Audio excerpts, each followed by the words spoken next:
안녕하세요. 올랜도 킴입니다. 오늘은 팔란티에 관해서 알아보는 시간을 갖도록 하겠습니다. 자, 우리가 시장이나 종목을 볼 때 가장 중요한 것은 템 시장입니다. 총 시장 규모가 어느 정도 되느냐, 그것이 중요하겠죠. 그래서 이때 마켓 자체가 어느 정도 시장 규모가 얼마만큼 되느냐에 따라서 주가의 상승 여력이 있다 이렇게 보시면 됩니다.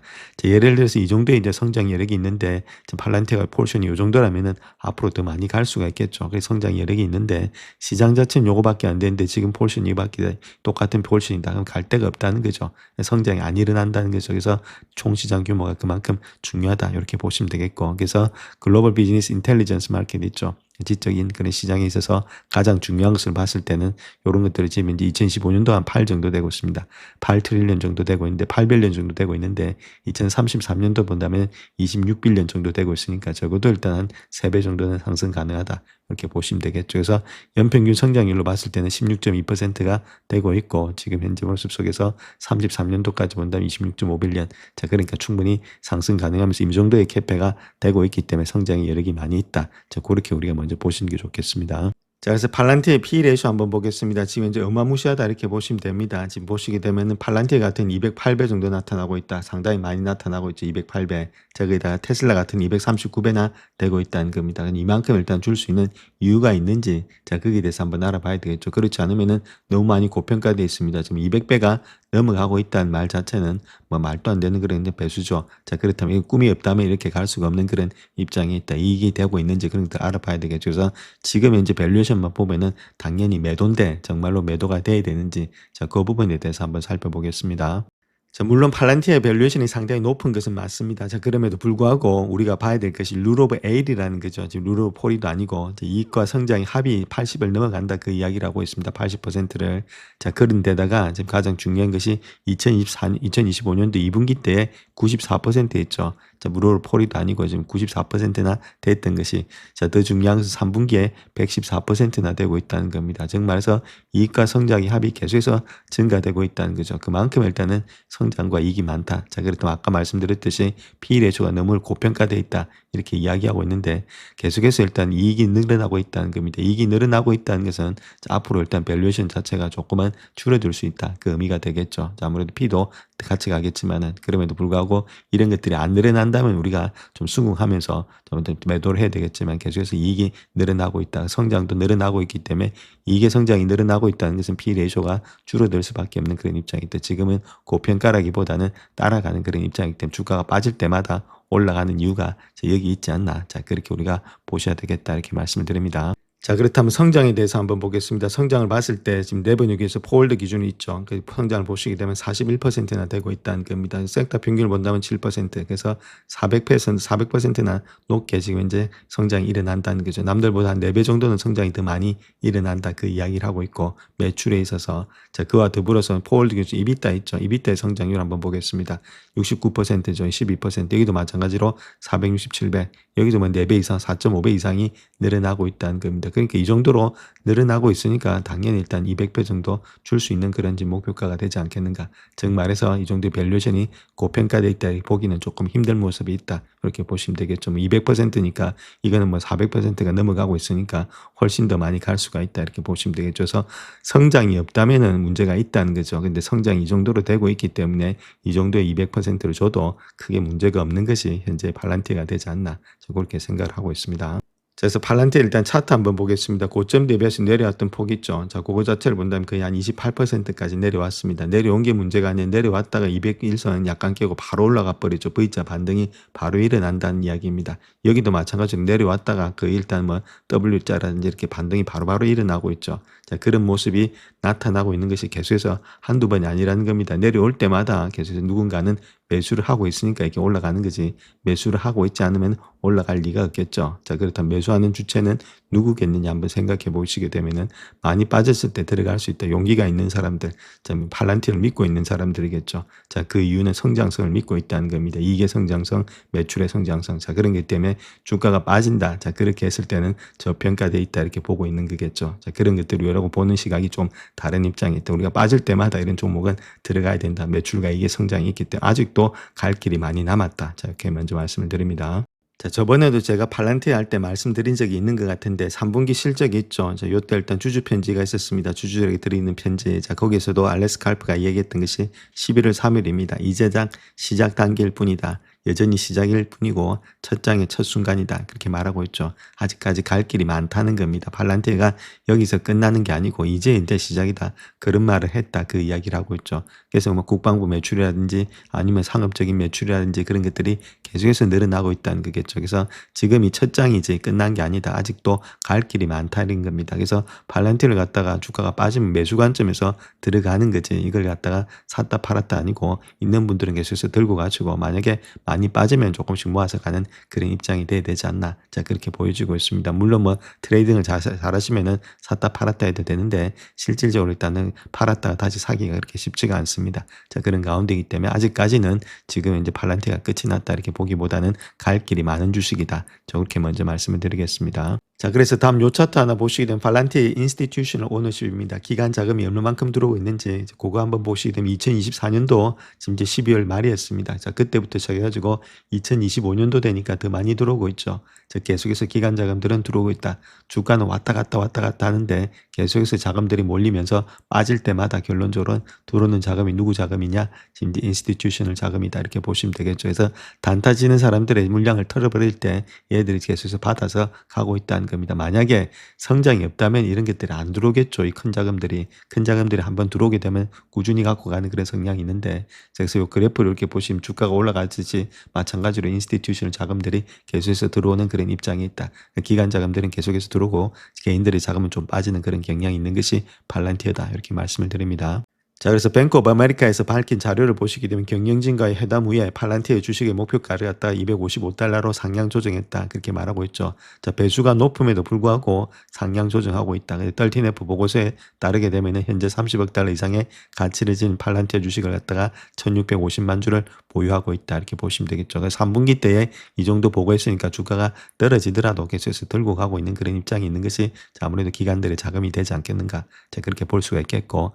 자, 그 다음에 알렉스 칼프가 뭐 좋은 말 한번 했죠. 그때 뭐 마이클 버리가 쇼 칠 때 칩스하고 지금 이제 온톨로지 쪽은 엔비디아하고 팔란티를 갖다가 쇼 친 거 이거 자체는 뭐 크레이지하다 이렇게 말하고 있습니다. 자, 그런 가운데 있기 때문에 이 사람이 앞으로 갈 시장이 얼마나 방향이 크게 남아 있는지를 아직까지 알고 있다는 거죠. 자, 그런 것들이 기관들도 마찬가지로 경영진과의 회담 후에 자, 그런 결정을 내리면서 들고 가는 그런 입장이 있다. 그 다음에 목표가를 상향 조정하고 있다. 자, 그렇다면 우리도 빠질 때 들어가는 거지 계속해서 들고 가는 전략이 돼야 되지 않겠는가. 자, 그렇게 보여집니다. 자, 우리가 한 두 가지 정도를 일단 팔란티에서 알아야 되는데 그것이 프로젝트 제네시스에 관한 이야기입니다. 제네시스의 미션 계획부터 한번 보시게 되면 팔란티어와 미 에너지 DOE 있죠. 이 협력 자체를 본다면 단순한 소프트웨어를 넘어서서 핵 안보 관리부터 시작해서 청정 에너지, 그리드의 최적화에 이르는 국가 중요의 인프라의 디지털 전환을 의미한다. 이것이 가장 중요하겠죠. 모든 것들의 인프라를 갖다 디지털 하겠다. 자, 그게 되겠고. 그래서 팔란티어는 정부 내에서 AI 프라임으로서 입지를 굳힌다. 그래서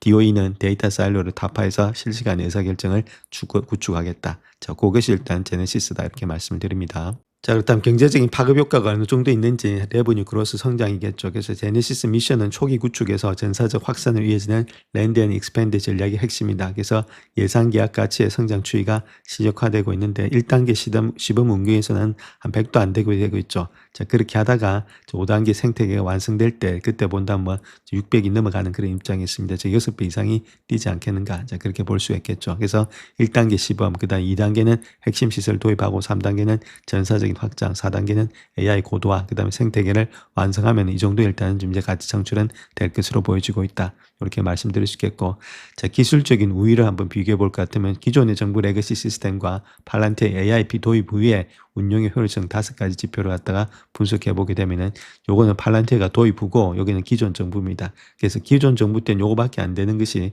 팔란티어를 갖다 AIP를 갖다 도입했을 때는 이만큼 일단 형성된다는 거죠. 그래서 훨씬 더 일단은 효율성이 되고 있다. 그래서 모든 것들이 통합 속도, 데이터 종합 속도, 그다음 보안 규정 준수하는 것들, AI 모델의 운용 영역, 그다음 레거시의 호환성, 그다음 실시간 의사결정, 그다음 사용자의 직관성 모든 측면에서 지금 이제 팔란티어 도입 후에 이런 것들이 제네시스를 하게 되면 훨씬 더 빨리 효율적으로 할 수 있는 그런 기술적인 우위를 가지고 있다. 저 그렇게 말씀을 드립니다. 자, 그래서 팔란티어 같은 경우에는 데이터의 복잡성과 보안의 상관관계가 있는데 진정한 시너지 효과는 단순한 데이터가 아니고 보안 등급이 높고 그다음 구조가 복합한 그런 데이터 영역에서 발생이 된다. 그렇게 말씀드릴 수 있겠죠. 그래서 DOE 내에서 유형별의 팔란티어의 가치 창출 영역을 보여주고 있는데 복잡도란 요거는 옆으로 가면 갈수록 생산량이 나타나는 거고 요거 위로 가면 갈수록 하는데 분석의 복잡도가 나타나는 거다. 이렇게 보시면 되겠죠. 그래서 요 매트릭스를 본다더라도 처음엔 요거밖에 안 됐던 것이 데이터 양이 30, 그다음 복잡도가 30밖에 안 됐던 것이 40, 50 이렇게 늘어남으로 인해서 공급망의 데이터 양이 계속해서 일단은 큰 폭의 증가가 되고 있다는 겁니다. 핵이라든지 국방의 시뮬레이션 할 때는 데이터 양과 복잡도가 더 많이 늘어난다는 이야기가 되겠죠. 그래서 전략적인 가치 매트릭스를 본다 하더라도 훨씬 더 좋게 형성이 되고 있는 것이 팔란티어하고 지금 이제 전략적인 시너지를 하고 있는 제네시스다. 이렇게 말씀을 드립니다.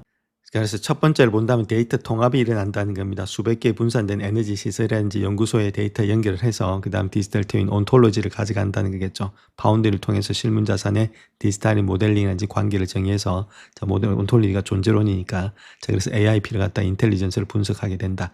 라지 랭귀지 모델이라든지 AI 모델을 적용해서 시뮬레이션이라든지 예측을 수행한다는 거겠죠. 결론적으로 일단은 맥 디시전 한다는 겁니다. 초격차의 결정을 내리는데 국가 안보, 에너지 효율에 최적화를 위한 실시간 조치가 들어간다. 자, 이것이 아무래도 전략적인 가치 창출의 프로세스가 되지 않겠나. 자, 그렇게 보여집니다. 자, 그 다음 또 하나 봐야 될 것이 물론 지금 이제 팔란티어 기술력도 있지만 보안 등급별의 데이터 처리를 할 수 있다는 겁니다. 그래서 타 경제사가 진입하기 어려운 IL6 그래서 일급 기밀이라든지 핵 안보 관련 데이터 처리 비중이 높다는 것들. 이는 팔란티어가 강력한 진입 방적의 진입 장벽을 가지고 있다는 것들 이렇게 보시면 되겠죠. 그래서 데이터 보안에 대해서 등급별의 구성비를 한번 볼 것 같으면은 자, 비밀이라든지 핵 안보 데이터가 한 25%. 자, 그 다음 또 보셔야 될 민감한 정보 이런 것들이 45%로 70%나 차지하고 있다는 거죠. 나머지는 뭐 일반 행정이니까 자, 그만큼 일단 지금 이쪽에서 보안 등급별의 데이터 처리에서 팔란티어가 앞서가고 있다. 남들이 침입을 하지 못한다는 겁니다. 팔란티어 외에는 자, 그런 점이 있고 그 다음에 또한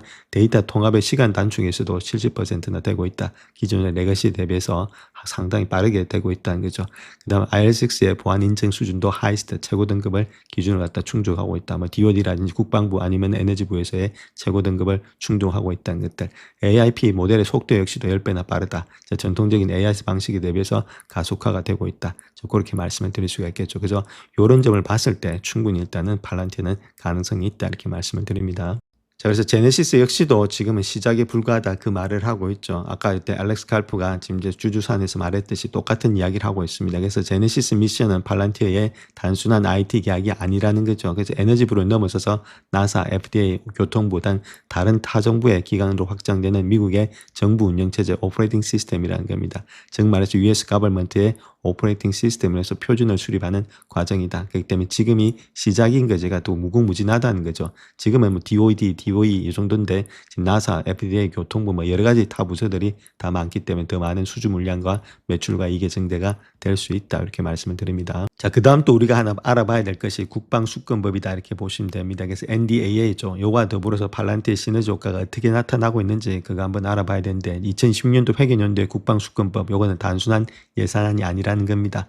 상용 우선의 조달과 절차를 간소화를 통해서 전통적인 방산 획득 구조를 갖다가 근본적으로 혁신하는 시도탄이다. 그래서 전통적인 방산 획득 구조를 가지지 않고 새로운 일단 방산 획득 구조를 가져가겠다. 자, 거기는 당연히 팔란티어가 우선시 될 수 있다. 이렇게 우리가 보시면 되겠습니다. 자, 그렇다면 그렇게 나왔던 이유가 뭐냐면은 패러다임의 대전환을 해보겠다 그 이야기였죠. 그래서 기존의 국방 획득 절차로는 현대전의 속도를 따라가지 못한다. 그래서 시간을 가장 중요하게 한 자원으로 재정의하고 있는 것이 NDAA다. 이렇게 말씀드릴 수 있겠죠. 그래서 5년 이상이 걸렸다는 겁니다. 옛날에는 기존의 소프트웨어 배치 소유하는 것으로는. 그래서 경직적 절차로 인해서 기술이 전쟁에 도착할 때쯤에는 이미 구식이 되어버렸다. 쓸모가 없다는 거겠죠. 그래서 6개월 미만으로서 목표 기간을 단축하겠다. 그래서 상용 솔루션의 우선 도입을 통해서 적극적인 전력화를 갖다 달성하겠다. 빨리빨리 하겠다. 그 이야기겠죠. 그다음 상용 우선을 갖다가 검토하겠다.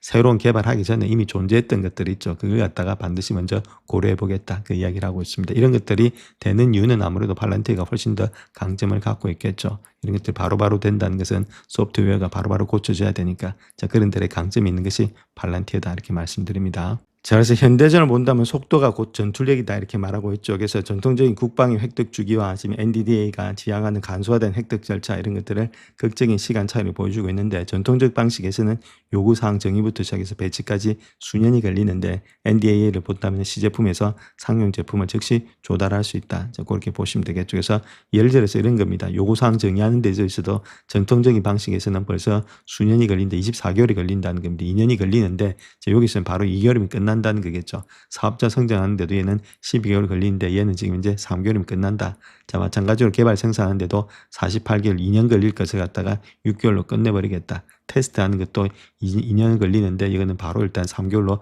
단축하겠다. 12개월 걸리는 전력화 배치도 지금 이제 2개월로 끝내버리겠다. 거의 뭐 1년 안에 모든 걸 다 끝내겠다. 자, 그것이 속도가 곧 전투력을 바탕으로 하고 있는 NDDA의 패스트 트랙이다. 이렇게 보시면 되겠습니다. 자, 그 다음 또 하나 보셔야 될 것이 조달 프로세스가 변화되고 있다는 겁니다. NDAA 같은 경우는 복잡한 미러와 같은 조달 절차를 갖다 고속도로로 바꿔버린다. 팔란티어 같이 이미 검증된 상용 제품을 갖다 가진 기업에게는 최적화된 경로가 되고 있다. 이렇게 보시면 되겠죠. 그래서 레거시를 봤을 때 커스텀 개발 중심 요구사항 정의하는데 2년, 아까 말씀드렸죠. 이 정도로 많이 걸리는데 지금 이제 패스트하게 상용 우선 도입했을 때는 바로바로 된다는 거죠. 문제 식별, 그 다음에 일단 상용 솔루션을 매칭해서 신속 계약, 그래서 파일럿에서 이제 실전 배치를 바로 해서 지속적인 업데이트, 전투의 우위를 확보하게 된다. 이렇게 말씀드릴 수 있겠죠. 자, 그만큼 일단은 기업에게 최적화된 경로다. 이미 검증된 상품을 많이 가지고 있는 것이 팔란티어이기 때문에 훨씬 더 유리한 위치에 있다. 이렇게 말씀을 드리겠습니다. 자, 그래서 이 오각형에도 보시듯이 이런 식으로 일단 가장 강력하게 되고 있다는 겁니다. 자, 그거 자체가 지금 이제 팔란티의 상용 기술이다. 이렇게 보시면 되겠죠. 그 정도로 일단 오각형에 근접하는 모습에 있다. 배치 속도, 보안 인증, 비용의 효율성, 그 다음 AI 통합 수준, 사용자 편의성, 데이터의 상호 운영성 이런 것들이 모두 다가 오각형에 가까이 가고 있는데, 자, 반면에 레거시, 전통적인 방식에서 본다면 요거밖에 되지 않고 있다는 거죠. 많아봤자 편의성도 약간 있는데 그렇게 지금 팔란티어보다는 못하다. 보안 인증만 어느 정도 되고 있고 나머지는 뭐 크게 되지가 않는 모습에 있는 것이 레거시다. 이렇게 보시면 됩니다. 그래서 압도적으로 위에 있는 것이 팔란티어가 되지 않겠는가. 그래서 NDAA가 요구하고 있는 상용 우선 기준에서 팔란티어는 기존의 방산기업 대비 압도적인 경쟁력을 가지고 있다는 것들, 특히 소프트웨어라든지 업데이트 속도와 AI 통합 능력에서 격차는 명확해진다. 특별히 지금 소프트웨어 중심, 즉 말해서 하드웨어 종속적인 기존 태계와는 달리 팔란티어는 소프트웨어의 업데이트만으로도 가능 기능을 갖다가 향상시킨다는 거예요. 요게 막 테슬라하고 똑같은 이야기겠죠. 그래서 테슬라가 계속 버전을 갖다가 업그레이드 시킨 거하고 똑같아. 그다음 상호 운용성에 있어도 NDAA는 데이터에 일단은 샬로의 타파를 갖다가 강조하면서 특별히 팔란티어의 파운드리는 이질적인 데이터를 통합하는 데도 특화되어 있다는 것들, 상호 운용이 잘 된다는 것들, AI가 즉시 전력화를 할 수 있다는 겁니다. AIP를 통해서 라지 랭귀지 모델 같은 최신의 AI 모델을 보안이 요구되는 국방 환경에 즉시 적용이 가능하게 된다. 이렇게 말씀드릴 수 있겠죠. 그래서 이런 모든 것들을 봤을 때는 팔란티어가 압도적인 우위에 있다. 이렇게 말씀드릴 수 있겠습니다. 자, 그래서 다음 요 차트를 한번 보시되 미래의 국방 예산의 흐름이다. 이렇게 보시면 되겠죠. 그래서 NDDA의 지금 정책 방향이 예산의 흐름을 바꿔주고 있다. 이렇게 말하고 있습니다. 그래서 하드웨어 유지 보수에서 이제는 지정형 소프트웨어 구독으로의 예산 이동이 팔란티어 같은 기업의 매출의 성장과 직결이 되고 있다. 즉 말해서 상용 소프트웨어 조달 예산 비중이 이만큼 늘어나고 있다는 거겠죠. 자, 그런 가운데 이 때문에 결론은 소프트웨어 사업이 되고 있다. 자, 요쪽에 일단 치중하겠다. 그러면 요쪽에 지금 치중하고 있는 기업은 팔란티어다. 이렇게 보시면 되겠죠. 그런 가운데 이 때문에 주가라든지 이익과 매출은 더욱더 많이 올라갈 수 있는 그런 발판이 되고 있는 것이 이번에 NDAA의 정책이다. 저렇게 말씀을 드릴 수 있겠습니다. 자, 마지막으로 팔란티의 월봉 차트 한번 보겠습니다. 11월 달에 좀 음봉이 나왔죠. 그럼에도 불구하고 다시금 감싸는 양봉으로서 계속 주가는 상승의 여력이 상당히 많이 있다는 겁니다. 눌림목이 받을 때마다 주가가 계속 상승이 되고 있죠. 자, 그 이유는 이익과 성장과 매출이 지금이 초창기다. 그렇다면 아직까지는 들고 갈 때지 팔 때가 아니다. 이렇게 말씀을 드립니다. 영상을 끝까지 시청해 주셔서 감사합니다. 영상이 도움이 되셨다면 구독과 좋아요 부탁드립니다. 감사합니다.